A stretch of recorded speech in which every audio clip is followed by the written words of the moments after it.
Hier soir, Apple a présenté OS X 10.11, la nouvelle version. Elle s'appelle El Capitan. C'est un nom un peu spécial, mais en fait pas trop, parce que il vient dans la continuité de OS X 10.10. C'est vachement amélioré. Et comme ça, c'est tous les deux des noms de montagnes, Yosemite et El Capitan. Donc ça marque un peu le lien. Et ce que je vous propose dans cette vidéo, c'est de profiter de cette toute nouvelle version avant tout le monde, c'est-à-dire là maintenant tout de suite. Peu importe que vous ayez un compte développeur ou pas, c'est parti. Alors avant de commencer, il faut savoir que c'est la toute première bêta, donc elle est certainement très buggée, la plupart de vos applications ne fonctionneront pas dessus, donc le mieux c'est de ne pas l'installer sur Macintosh HD, installez-le plutôt sur une partition de votre Mac ou sur un disque externe, ce que je vais faire, ou même sur une partition d'un disque externe. Si vous voulez savoir comment partitionner, donc couper un disque en deux, cliquez sur la petite fiche qui se trouve en haut à droite, et donc moi je vais l'installer sur mon OS X El Capitan, qui est un disque, je l'ai renommé comme ça c'est plus simple, qui doit être totalement vide aussi, de toute façon il va effacer tout ce qui se trouve dessus, et donc voilà, moi je suis prêt, alors il y a 20 Go mais c'est plus qu'assez.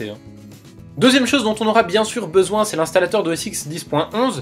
Alors vous pouvez le trouver dans la description de la vidéo, il y a un lien pour le télécharger si vous avez un compte développeur, il y a un lien pour le télécharger si vous n'avez pas de compte développeur, et il y a un troisième lien pour vous inscrire à la bêta publique, qui est donc une version moins buggée, en tout cas on espère, qui sera disponible je pense fin juin, début juillet, et donc vous vous inscrivez à ça sur le site d'Apple, et dès que la bêta publique sera disponible, donc c'est une version, une pré-version, mais que Apple distribue à tout le monde, puisque cette version-ci n'est normalement disponible que pour les développeurs, et bien dès qu'elle sera disponible, vous recevrez un mail pour avoir toutes les informations pour la télécharger. Une fois que vous avez téléchargé votre installateur, évidemment, vous double-cliquez dessus, enfin là pas trop de problème. Si vous l'avez téléchargé sans compte développeur, il va d'abord vérifier le fichier, ce qui va prendre pas mal de temps parce que ça pèse quand même 6 Go, et ensuite il va vous demander si vous voulez l'ouvrir, vu que c'est, enfin comme si c'était une application que vous avez téléchargée d'internet. Et ensuite, très simple, continuez, ok. Vous voyez le petit bug juste ici, ça promet pour la suite. Ok, alors ici, super important, ne pas choisir votre disque, vous affichez tous les disques et vous choisissez le disque sur lequel vous voulez l'installer. Moi c'est El Capitan, alors je l'ai déjà installé, enfin ça c'est un peu la magie du montage, mais voilà, donc vous choisissez ça et vous faites installer. Ça va aller très rapidement au début, mais par la suite il va redémarrer l'ordinateur, il faudra attendre un tout petit peu, enfin quand même pas mal de temps, et voilà, vous laissez l'installation se faire. Et voilà, l'installation est terminée, on se retrouve sur OS X 10.11 El Capitan.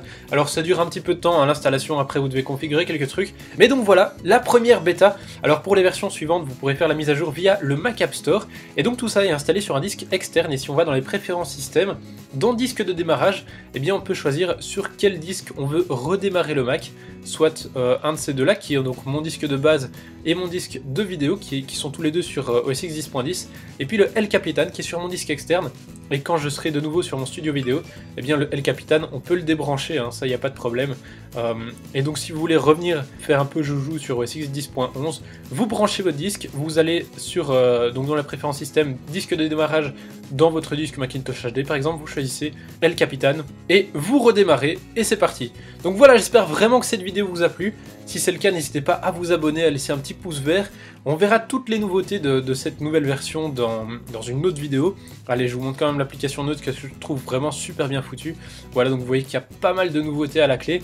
Enfin voilà, maintenant vous pouvez faire un petit tour comme ça, voir les nouveautés qui vous intéressent. Moi je vous dis à très bientôt. Ciao.